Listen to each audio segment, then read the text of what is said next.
नमस्कार. निवडणुकीच्या रणधुमाळीत आजची सर्वात मोठी बातमी. पिंपळे गुरव प्रभाग क्रमांक 29 मधून श्यामभाऊ जगताप यांनी आज जोरदार शक्ती प्रदर्शन करत आपला उमेदवारी अर्ज दाखल केला आहे.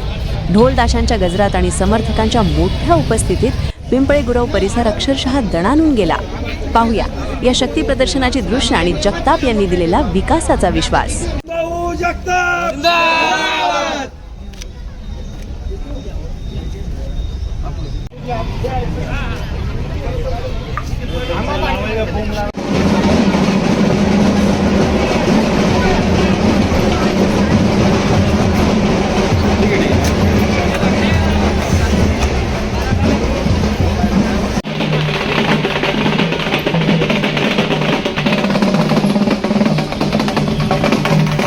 ते प्रदर्शन करत आज उमेदवारी अर्ज भरताय, काय सांगता? आता पिंपरी चिंचवड महानगरपालिकेच्या निवडणुकीला सुरुवात झालेली आहे. आज आणि उद्या शेवटचा दिवस आहे. त्याकरता मी माझा मित्रपरिवार पिंपळे गुरव ग्रामस्थ आणि प्रभाग क्रमांक 29 मधून मी उमेदवारी अर्ज आज अधिकृतरित्या भरत आहे. तर सर्वांनी मला या ठिकाणी आशीर्वाद रूपी, आपण पाहतच असाल की प्रचंड लोक या ठिकाणी आलेले आहेत.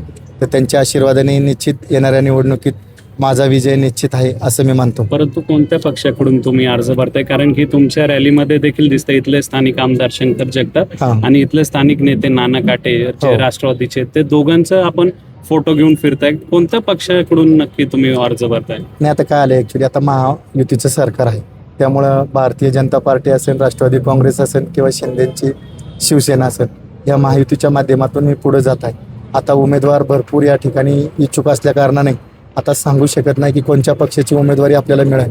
त्यामुळे मी दोन्हीकडे उमेदवारी मागितलेली आहे. भारतीय जनता पार्टीकडे पण मागतोय आणि राष्ट्रवादी काँग्रेसकडे पण मागतोय. थोडे जास्त उमेदवार असल्यामुळं कोणतीही उमेदवारी मिळेल हे आज मी सांगू शकत नाही. ते उद्या स्पष्ट होईल एवढंच या ठिकाणी सांगतो. गेल्या टायमाला मी या ठिकाणी प्रभाग क्रमांक 29 मधून निवडणूक लढलो, परंतु निसटता माझा पराभव या ठिकाणी झालेला आहे.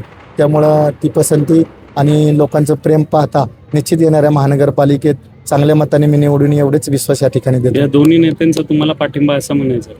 दोन्ही नेत्यांचा पाठिंबा मला आहे, कारण का मी विधानसभेला नाना काटेंचं काम केलं. ह्या विधानसभेला महायुतीच्या माध्यमातून आमदार आमचे बंधूच आहेत शंकर शेठ जगताप, त्यांचं देखील काम केलं.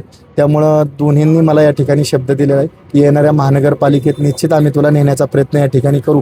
त्यामुळे मी दोघांचे फोटो या ठिकाणी लावून मी प्रयत्न करतोय की आपला विजय निश्चित कसा होईल याचा मी प्रयत्न करतो. जनतेवरती काय विश्वास वाटतो? जनतेवरती विश्वास आहे की गेल्या टायमाला मी लहान कार्यकर्ता होतो, तरी लोकांनी मला 9-9.5 मतदान देऊन चांगला विश्वास माझ्याकडनं या ठिकाणी दाखवलेला आहे. त्यामुळे येणाऱ्या काळात निश्चित ते माझ्याकडनं चांगली अपेक्षा या ठिकाणी व्यक्त करतात. हे मला 2017च्या निवडणुकीत पाहायला मिळालेलं आहे मतदान रूपी. त्यामुळे येणाऱ्या काळात निश्चित ते अजून थोडासा जास्त जर त्यांनी या ठिकाणी आशीर्वाद दाखवला तर मी निश्चित या ठिकाणी विजय होईन असं मला वाटते. ओके.